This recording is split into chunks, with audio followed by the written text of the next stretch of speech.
We are 5.5 hours away, Big Perk, from tip-off of Game 1. How important, Zach Lowe, is it to win Game 1? Well, you might ask that question, and historically, 70% of Finals Game 1 winners, they've gone on to win the entire series.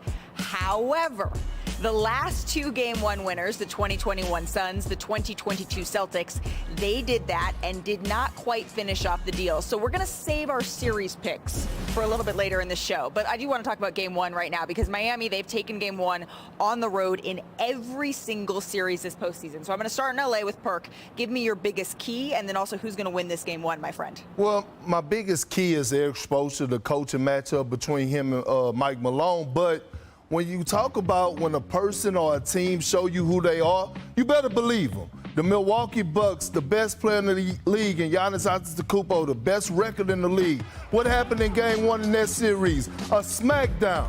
The Heat made them fold like a fresh set of clean sheets, hanging 130. You go to the next round. Oh, the Garden is just a tough place to play in. It's hard. It's hostile. What the Heat do? They go in there in a dogfight and make them fold like lawn chairs. And then you get to the Eastern Conference. All of a sudden, they playing the Boston Celtics. The Celtics are a heavy favorite. The Heat go in there and what happened, Richard? What you own? A yoga studio? They rolled them up like a yoga mat. Now we get here, and all of a sudden the Denver Nuggets, oh, they're the heavy favorite. The altitude, well, we heard Coach Eric Spoelstra talk about we'll meet you wherever and play you wherever. While other teams are taking the Game 1s as fill-out games, the Miami Heat are approaching Game 1s like it's their Game 7, and that's why I'm picking the Miami Heat tonight to win Game 1 in Denver.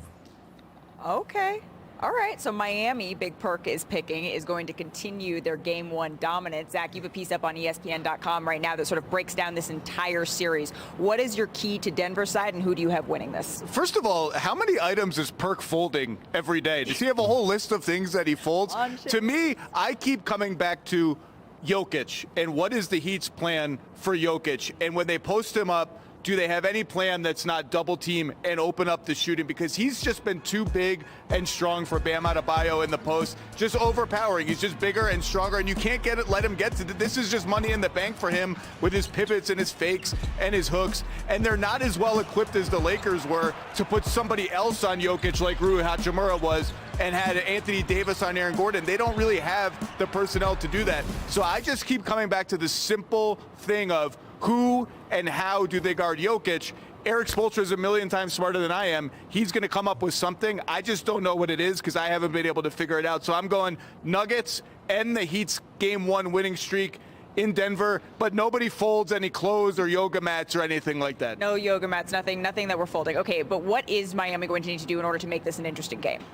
Well, I think, first of all, it's gonna have to be a lot of points on offense because the Nuggets offense, you're just not going to slow them down very much. So Miami's going to have to score a lot. And I just don't think they're going to hit that number, whatever it is, just with Jimmy Butler playing bully ball, just with stagnant offense. I think they're going to have to involve everybody all the time and get the Nuggets moving, particularly Jokic, back and forth. So here comes Jimmy Butler, and Bam, I got to be back. Now I got to be up because there's a shooter coming around the screen. Suddenly things open up for Bam. He misses this shot, but he's got Jimmy underneath there for a little dump pass. He'll make that more often than not. And I think that's the kind of using every inch of the court, every weapon they have. If Jimmy's doing something on one side of the floor, your shooters have to be doing something on the other. So Nikola has to go in the paint and out and back.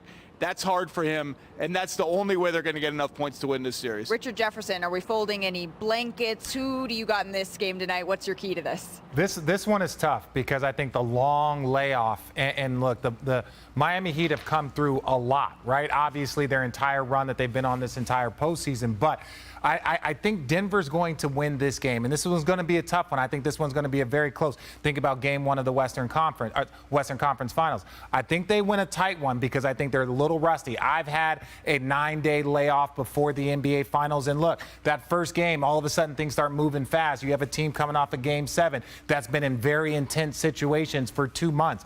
I don't think Denver has been tried as much as Miami is. So we're going to find out a lot about the Miami Heat and Denver Nuggets, but I think the Denver Nuggets win a very close one. Okay, you think the Denver Nuggets win. I was kind of on the fence. I was going back and forth in this, but Richard, I know you saw a little bit more in this matchup. Oh, yeah, I saw a little bit more in this matchup. And let me just say this, ladies and gentlemen, we're going to give you a little bit of a tease, a little bit of a toast. I see that there's going to be a lot of, let's say, what's the way? Just a little bit of drama, a little bit of drama. So you see this happened last year, right? I was on Jokic's side. You don't hit somebody like that, especially an MVP. There should have been somebody defending him. But Jokic, because everyone thinks that he's a little bit, they can try and get into him, he wasn't having it. And this was the drama. Look at Butler, everybody, and then there was even more. And listen, I want to show you guys what Jimmy Butler had to say about it. I think there's a lot of, stuff about the whole situation that people don't understand, and I'll let that stay back there. But I don't think it has too much to do with anything. It's a thing of the past, high-level competition. But I will say I wasn't talking to Jokic. That wasn't my beef, so make sure you write that. And the individual who I was talking to definitely know who I was talking to. Look at that picture. Now, this understand. So people are like, oh, Denver, Miami. Oh, no, there's some drama here, right? Understand this. Morris had to miss a tremendous amount of time. Jokic got suspended, I believe, 1 game. So there's some drama here. Look for this start to pop up. And look, that wasn't the only drama involving the Miami Heat and the Denver Nuggets. But Kyle Lowry. Kyle Lowry was on a little bit of a different situation right here. So Kyle Lowry fouls Aaron Gordon. Both like different teams, different times, but there was some energy there. And then look, Aaron Gordon, because big men that like to jump, they don't like getting taken out of the air. And then look, Kyle Lowry's like, hey, you know what my room number is? You think him and Jimmy are close for no reason? That's what he's saying. My room number is 432. We all in the bubble. We can't go nowhere. We not here for these Twitter fingers. You know what I'm saying? Like, if you got an issue, 432, come knock on my door. So if you guys think that all of that stuff, maybe not in game 1, maybe not in game 2, but eventually that stuff starts to pop up and guys start to remember these things, you're going to see that action very, very quickly. Well, I can tell you this, Richard. I chatted with Aaron Gordon a little bit before he came on our show yesterday, and I can tell you he has not forgotten about that back and forth. It started raining in Denver behind us now, and I was going back and forth, you guys, on who to pick for this game. I really was, because I don't want to bet against Miami. Jimmy Butler has proven that he should not be bet against. But then when I pulled up to the arena this morning, I saw Nikola Jokic walking in for their shoot-around, for their walkthrough, for his treatment, I assume. He pulled up in his Rolls Royce. He's wearing slides, he's wearing a white tank top, and he is wearing not name brand shorts. This dude doesn't care about anything except for this game, this focus, getting it, winning it. They have been 8-0 at home this postseason. I don't think that is going to be broken tonight, Rich. Well, Malika, you know that's normal shoot-around attire for everybody, right? So I wouldn't dive too much in that. No. But that's normal shoot-around attire, okay? I'm just saying. Might want to go with the Heat. I mean, I was at least expecting full sweatpants. So I was not expecting the rolled out in the back. I was not expecting. You know what I was expecting? What were you expecting? You to skydive with the Larry O'Brien trophy. Trust I'm me. disappointed, and I don't know if you're a good enough driver to be trusted with the Larry O'Brien trophy. I've never been in a car with you. I didn't scratch it. I promise I didn't scratch it. Well, the proof is in the pudding. The Nuggets, they've dominated at altitude this postseason. They won all 8 home games while outscoring opponents by almost 12 points per 100 possessions. And with wins in games 1 and 2 of this series, the Nuggets would tie the most home wins without a loss in a single postseason. So back here with Richard Jefferson with Kendrick Perkins. And Rich, I'm curious, you played here. You saw it up close and personal. Do you think that this is a real advantage that the Nuggets have? Yeah, it is advantage. Again, you get it in Denver. You also get it in Utah, which isn't quite as high, but it is still elevation. I will say this. One of the things that takes away their advantage during the middle of the regular season is it's also very cold in Denver. So you're getting cold air at elevation. Your lungs, your mouth, your lips, everything starts to get real dry, and it can be a bit difficult. But when you get to the postseason, we're talking about June now. So while the air is thin, it's a little bit warmer. So I think their advantage now is not as great as it is when it's the winter time in Denver. And the last thing I'm going to say this.